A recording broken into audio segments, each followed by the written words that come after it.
The Selfish Path to Romance. Download Chapter 1 for free at drkenner.com and at amazon.com. There's such a thing as dullness of heart, acceptance and letting go. Sooner or later, we all give up, don't we? Maybe you all do. It's my idea of the original sin. What is? Giving up.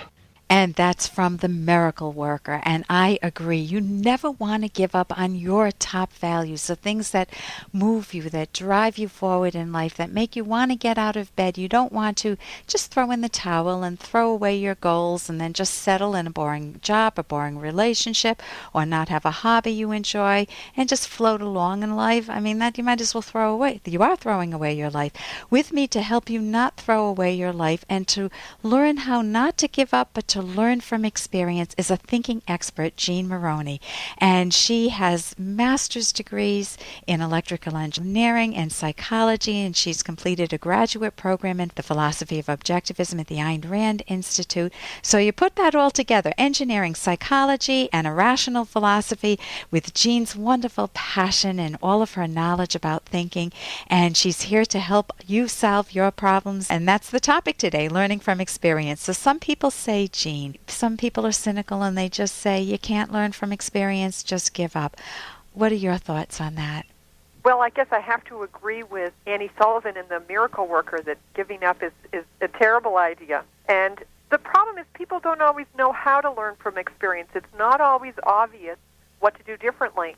So I think the number one thing you need to do to learn from experience is deliberately give yourself the learning experience.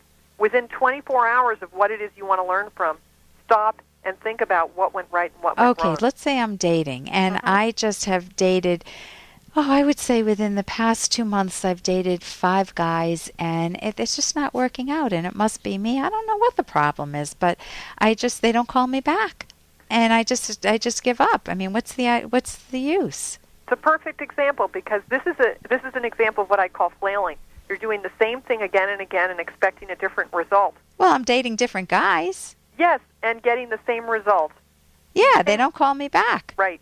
So the thing to do here is to give yourself a chance to see what exactly is going on.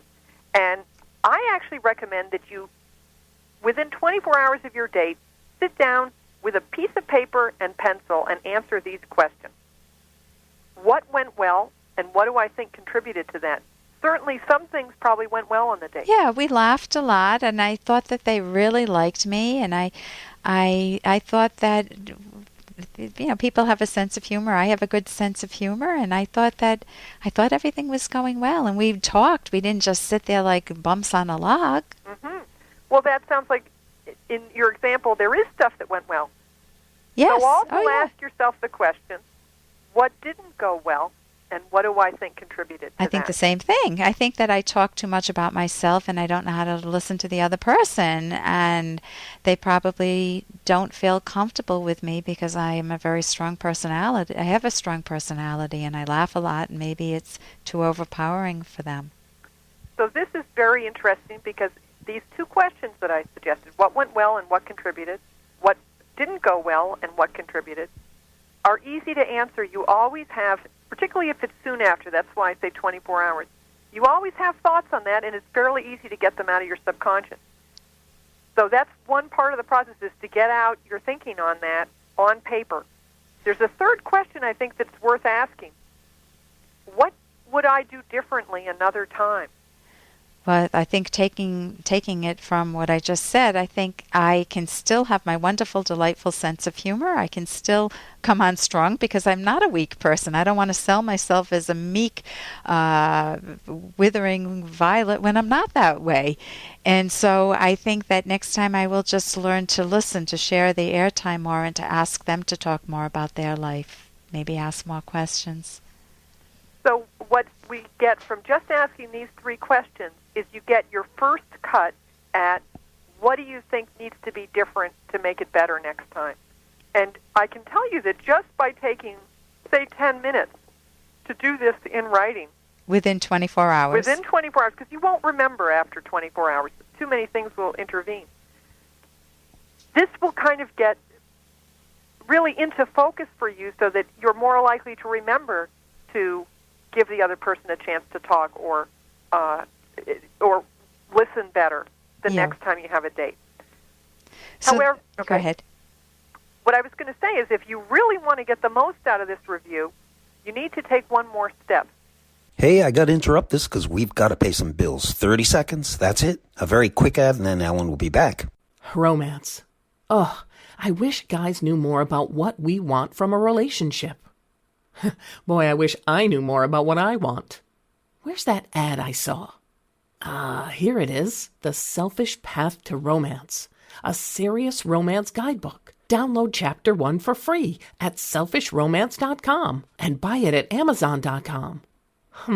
The Selfish Path to Romance. That is interesting.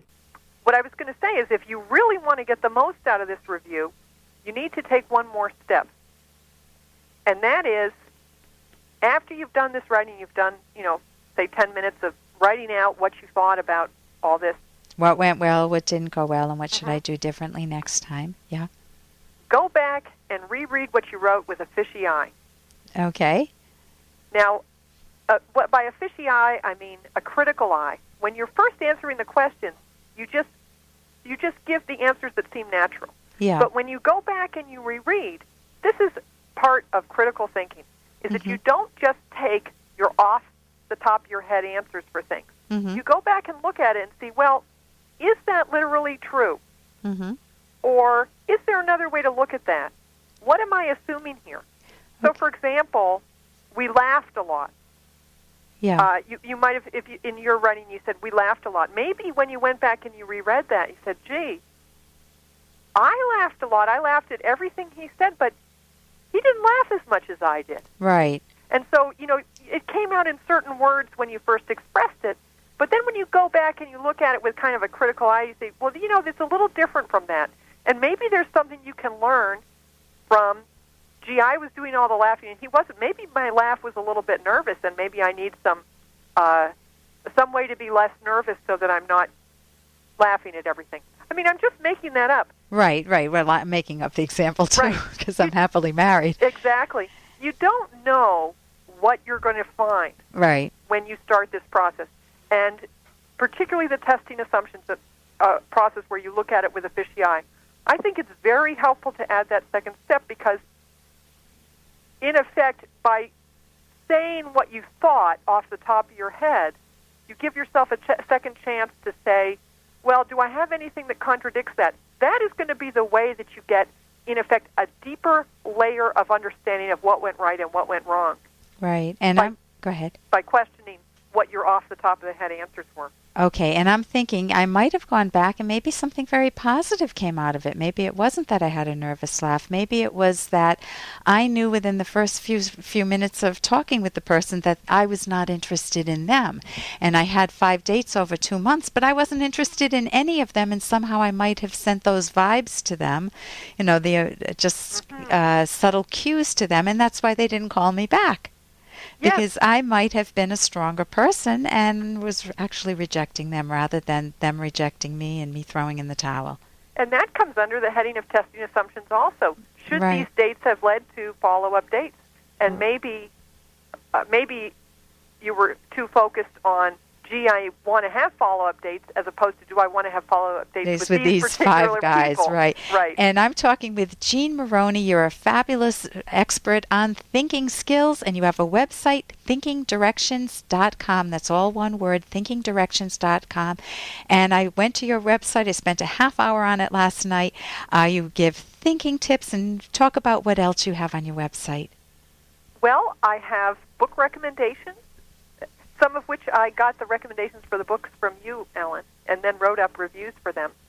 And I have information on how to sign up for my free email newsletter. That's at thinkingdirections.com. The word thinking plus the word directions all run together, .com.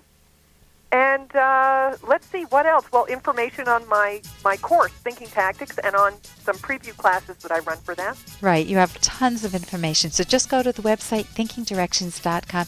And thank you so much for joining us today, Jean. Thanks for having me, Em. For more Dr. Kenner podcast, go to drkenner.com and please listen to this ad. Here's an excerpt from The Selfish Path to Romance, the Serious Romance Guidebook by clinical psychologist Dr. Ellen Kenner. Finding the right romantic soulmate requires not just an emotional bond, but a harmony between one's reasoned judgment and one's feelings. Let's assume that you're reasonably well off in the lovability department. That is, you possess qualities such as moral virtue, self-esteem, passionate valuing, and more. Assume further that you've met someone who possesses similar qualities. Does that mean you found the right romantic partner? Absolutely not. Although love needs such a solid foundation, that foundation is not the whole story.